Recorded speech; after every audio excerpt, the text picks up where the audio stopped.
Durante séculos, ensinaram a você que a Bíblia é um livro perfeito, intocado, imutável. Mas e se eu te mostrar que um dos maiores filósofos da história encontrou nela rupturas, costuras e edições invisíveis a olho nu?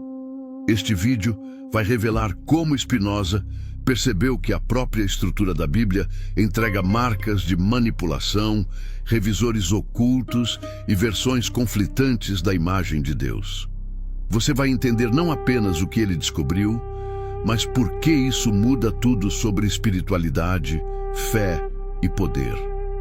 Se você já questionou por que certos textos parecem contradizer outros, por que Deus muda de personalidade entre capítulos ou por que narrativas centrais parecem ter sido aprimoradas ao longo dos séculos, então este vídeo é para você.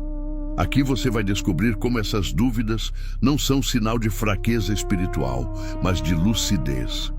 E como podem libertá-lo de crenças engessadas que talvez estejam limitando seu crescimento. Pense nisso. Quantas vezes você leu um versículo e pensou, isso não faz sentido com o que estava antes? Quantas vezes ouviu explicações complexas, rebuscadas, quase acrobáticas para justificar contradições óbvias? E quantas vezes simplesmente engoliu a resposta porque questionar parecia perigoso? Spinoza teve a coragem de não engolir e pagou caro por isso. E eu te pergunto, você já sentiu que existe algo além do que te contaram? Que a verdade espiritual parece maior do que os dogmas institucionais? Que talvez você esteja sendo alimentado apenas com fragmentos do real? Se alguma dessas perguntas ressoou em você, fique comigo até o final. Este vídeo pode ser uma das peças que faltava no seu próprio quebra-cabeça espiritual. Porque o que você está prestes a descobrir não é apenas história antiga, é o mapa para entender como narrativas são construídas, como o poder é legitimado através de textos sagrados e como a verdadeira espiritualidade pode florescer justamente quando você para de temer as perguntas difíceis. Hoje você vai entender por que Spinoza percebeu que a Bíblia não era apenas um texto sagrado, mas um documento costurado por mãos humanas, e como isso revela um Deus muito maior do que qualquer religião jamais teve coragem de admitir.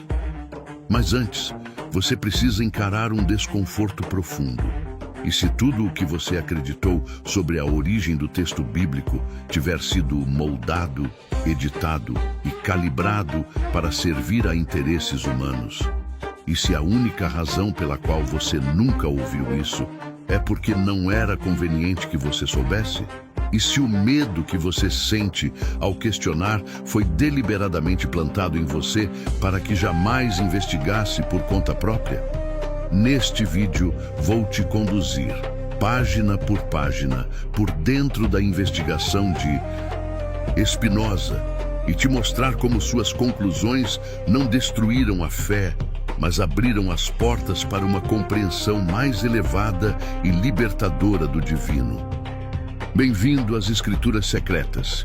Aqui nós não repetimos dogmas, aqui nós investigamos, aqui nós acendemos tochas, onde outros escolheram apagar velas. Prepare-se para caminhar com Spinoza pelos bastidores ocultos da Bíblia e descobrir o que os editores nunca quiseram que você percebesse. A primeira rachadura no alicerce surgiu de forma quase acidental. Spinoza não estava tentando desacreditar nada, apenas compreender. Ele era um jovem judeu educado na tradição rabínica, conhecedor profundo da Torá, alguém que havia passado anos estudando cada palavra, cada vírgula, cada cantilação do texto sagrado. Mas, justamente por conhecer tão profundamente, é que começou a ver o que outros preferiam ignorar. Ao chegar em Deuteronômio 34, ele encontrou um trecho que o paralisou por completo. E morreu Moisés, servo do Senhor, na terra de Moabe, e ninguém até hoje conhece o lugar de sua sepultura. Até hoje. A palavra ecoou na mente dele como um trovão. Até hoje, expressão claramente escrita por alguém que vivia muito tempo depois dos eventos descritos. Como Moisés poderia ter narrado sua própria morte? Como Moisés poderia ter descrito seu próprio funeral? Como Moisés poderia ter dito que ninguém até hoje sabia o local de sua tumba? Para a maioria dos leitores, isso passa despercebido. Afinal, estamos condicionados a ler textos sagrados com um tipo de cegueira reverente, uma suspensão da crítica em nome da fé. Mas Spinoza era diferente. Ele tinha uma mente cartesiana antes mesmo de Descartes publicar suas obras. Ele acreditava que a verdade não temia investigação. Spinoza voltou algumas páginas. Ler tornou-se reler. Reler tornou-se interpretar. E interpretar tornou-se suspeitar. Porque, se esse trecho não foi escrito por Moisés, quantos outros também não foram? E então, Spinoza inicia uma investigação que mudaria para sempre a filosofia, a teologia e a própria leitura das Escrituras. Ele não fez isso levianamente, não fez por rebeldia adolescente ou por desejo de escandalizar. Fez porque a integridade intelectual exigia. Fez porque mentir para si mesmo em nome da tradição é renunciar à própria humanidade. Ele descobriu que vários trechos falavam de Moisés na terceira pessoa, como Moisés era o homem mais manso da terra. Algo que Moisés dificilmente escreveria sobre si mesmo, especialmente usando um superlativo que o colocava acima de todos os outros seres humanos. Seria como você escrever em seu diário: "Eu sou a pessoa mais humilde do planeta." A contradição é evidente. Além disso, existiam referências a cidades, tradições e práticas que só surgiram muito depois do tempo de Moisés. O texto mencionava: "Os cananeus estavam então na terra", uma expressão que só faz sentido para alguém escrevendo quando os cananeus já não estavam mais lá. Mencionava antes de haver rei em Israel, uma referência que pressupõe que já existiam reis quando o texto foi escrito. Era como se a Torá tivesse sido costurada por escribas ao longo de gerações, cada um acrescentando camadas sobre camadas e atribuindo tudo ao grande profeta para legitimar suas decisões, suas leis, suas tradições. Porque se você quer que o povo obedeça uma lei, nada melhor do que dizer que ela veio diretamente de Moisés, que a recebeu diretamente de Deus no Monte Sinai. Mas essa era apenas a superfície. Spinoza percebeu que o mesmo padrão se repetia em outros livros.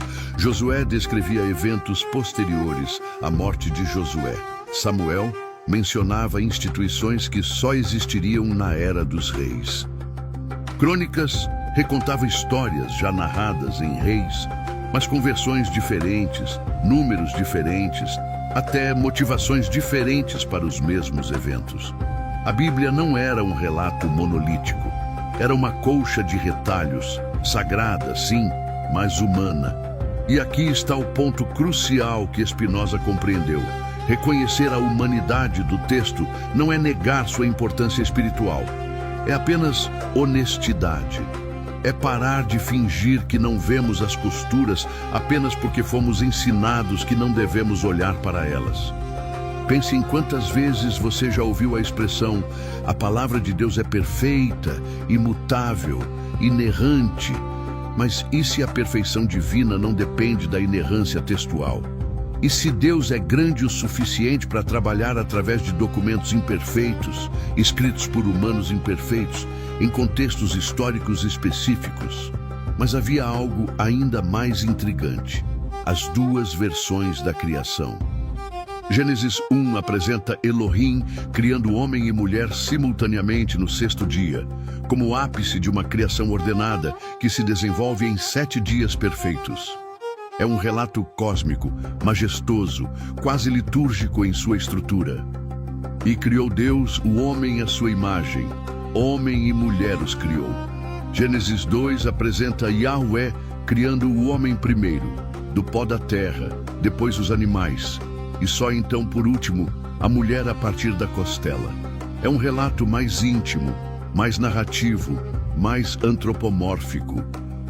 Deus não fala do alto. Ele desce, molda com as mãos, sopra narinas, planta jardins, caminha na brisa da tarde. Tradições diferentes, nomes diferentes para Deus, ordens de criação diferentes. Narrativas que não se encaixam, mas que foram unidas numa tentativa posterior de criar uma única história. Por que isso foi feito? Porque quando o povo de Israel voltou do exílio babilônico, havia múltiplas tradições circulando. Cada tribo tinha suas narrativas, cada região suas versões dos eventos fundacionais. E os escribas que compilaram o texto final decidiram não escolher uma em detrimento da outra, decidiram incluir ambas, acreditando que cada uma carregava algo verdadeiro. O problema é que gerações posteriores começaram a ler isso como se fosse um único relato perfeitamente coerente.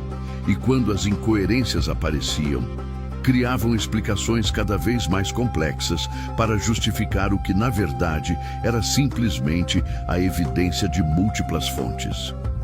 Séculos depois de Spinoza, estudiosos modernos desenvolveram o que ficou conhecido como a hipótese documentária, que identifica pelo menos 4 fontes principais no Pentateuco. A fonte J, Ravista, que chama Deus de Yahweh, retrata um Deus antropomórfico que se arrepende, muda de ideia, negocia com humanos.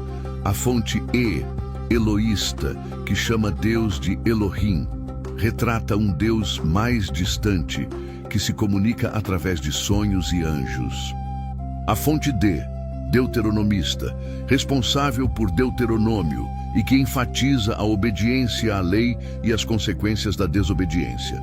A fonte P, sacerdotal, escrita por sacerdotes, que enfatiza rituais, genealogias, leis de pureza. Essas fontes foram eventualmente tecidas juntas por editores, criando o texto que hoje conhecemos. E em muitos lugares, você pode literalmente ver as costuras, lugares onde uma narrativa é interrompida por outra, onde estilos literários mudam abruptamente, onde a mesma história é contada 2 vezes com detalhes conflitantes. O relato do dilúvio, por exemplo, é na verdade 2 relatos entrelaçados. Em um, Noé leva 7 pares de animais puros e 1 par de impuros. No outro, ele leva 1 par de cada. Em um, a chuva dura 40 dias. No outro, 150. Se você ler com atenção, consegue separar os 2 relatos, e ambos fazem sentido individualmente, mas juntos criam essas pequenas contradições que sempre incomodaram os leitores atentos. Spinoza conclui então que a Bíblia não foi escrita para ser uma obra divina perfeita, mas um documento político construído para moldar identidades, consolidar poder e controlar populações. Quando você atribui uma lei a Moisés, você está dizendo: isso não é negociável. Isso veio de Deus através do maior profeta que já existiu. Quando você constrói uma narrativa onde seu povo é escolhido desde a criação do mundo, você está criando identidade, coesão, propósito. Quando você coloca palavras na boca de Deus, dizendo que certos comportamentos são abominação, você está exercendo controle social. Isso não tornava a Bíblia menos valiosa, mas mostrava que ela precisava ser lida com maturidade e não com ingenuidade. Mostrava que precisamos perguntar quem escreveu isso, para quem, com que propósito, em que contexto histórico. Essas não são perguntas heréticas, são perguntas básicas que faríamos sobre qualquer outro texto antigo. A descoberta mais profunda, porém, foi outra. Se Deus não ditou a Bíblia palavra por palavra, isso não significa que Deus não exista. Significa que Deus é maior do que o livro. Deus não se limita ao que está escrito, porque Deus está antes do escrito, acima do escrito, além do escrito.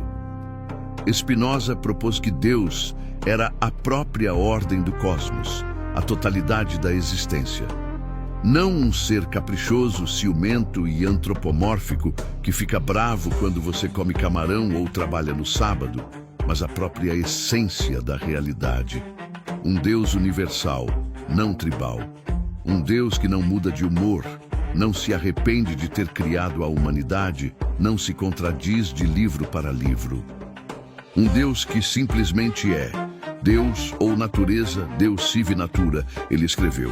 Não no sentido de que Deus é reduzido à natureza, mas que não há separação entre divino e natural. Tudo o que existe é expressão do divino. Cada átomo, cada galáxia, cada momento de consciência. E quando ele percebeu isso, tudo mudou. Ele entendeu que não era a Bíblia que revelava Deus, mas o ser humano que tenta traduzir Deus em palavras. E que essas palavras, por serem humanas, são falhas, incompletas, editadas, rearranjadas. Mas a centelha divina, essa sim, permanece intacta. Não nos escritos, mas em você. Não nas tradições, mas na consciência. Não nas instituições, mas na experiência direta do real.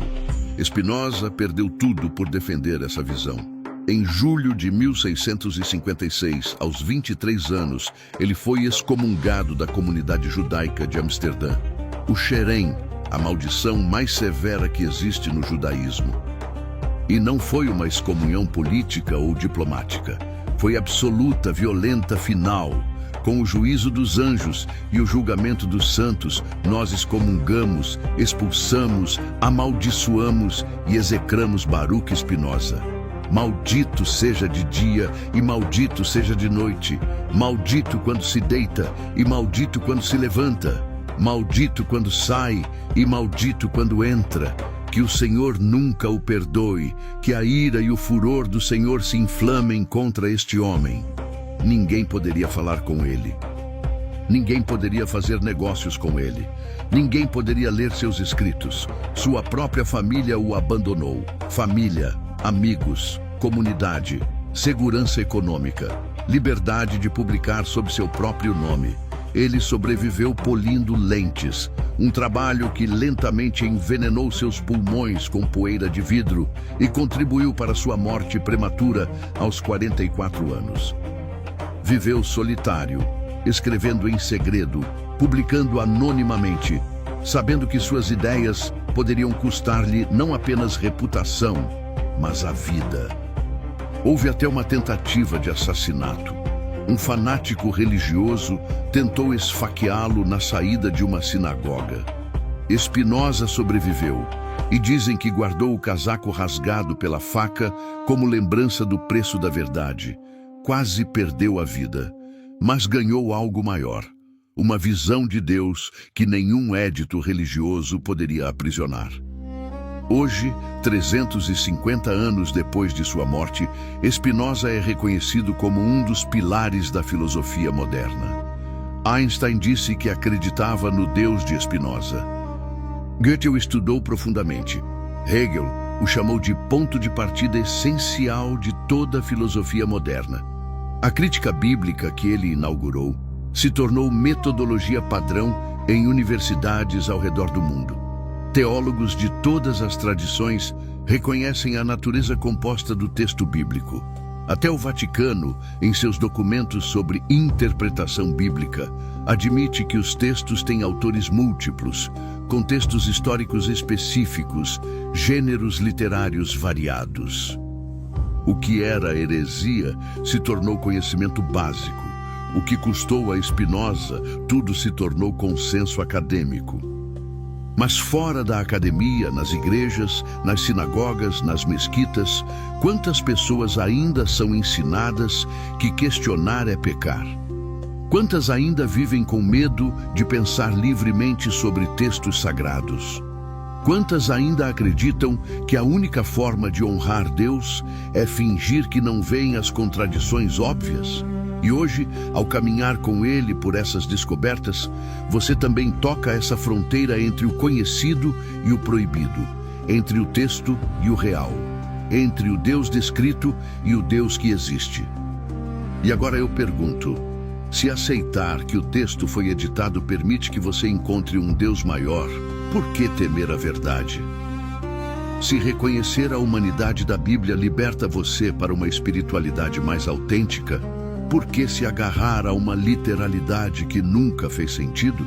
Se perceber que as contradições existem, não porque você é fraco na fé, mas porque o texto realmente contém múltiplas tradições, por que continuar se torturando, tentando harmonizar o que nunca foi feito para ser harmonizado?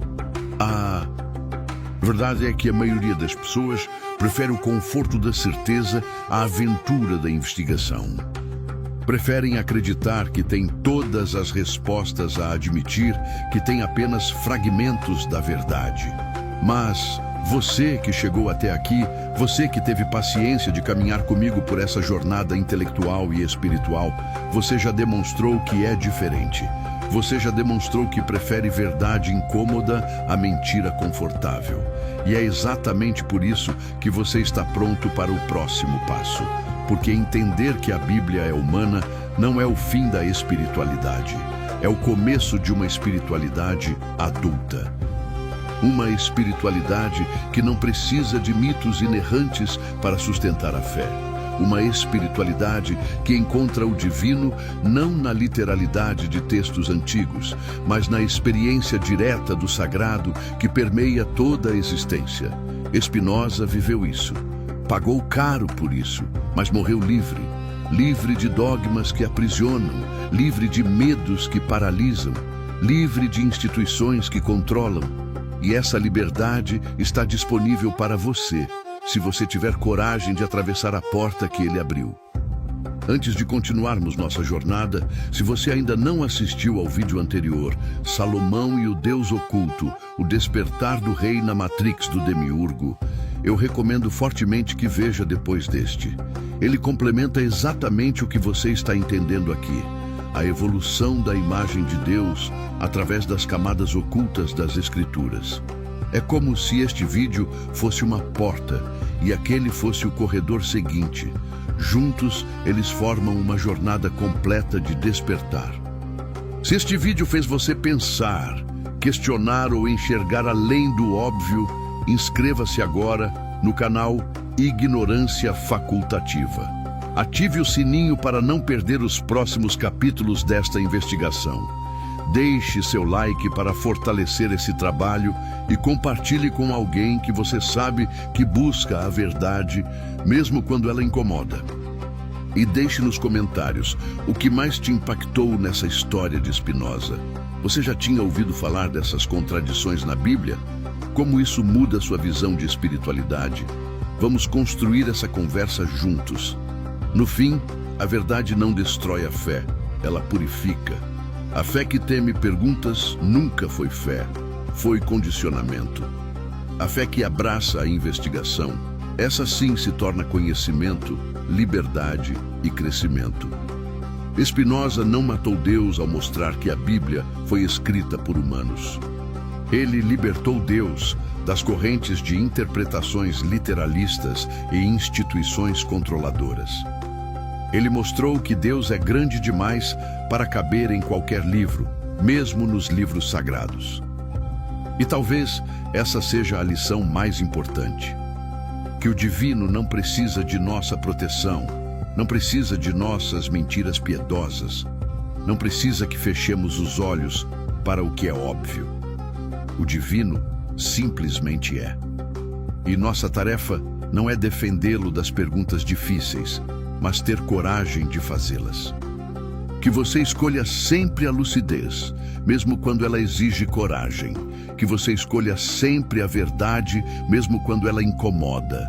Que você escolha sempre a liberdade, mesmo quando ela custa caro.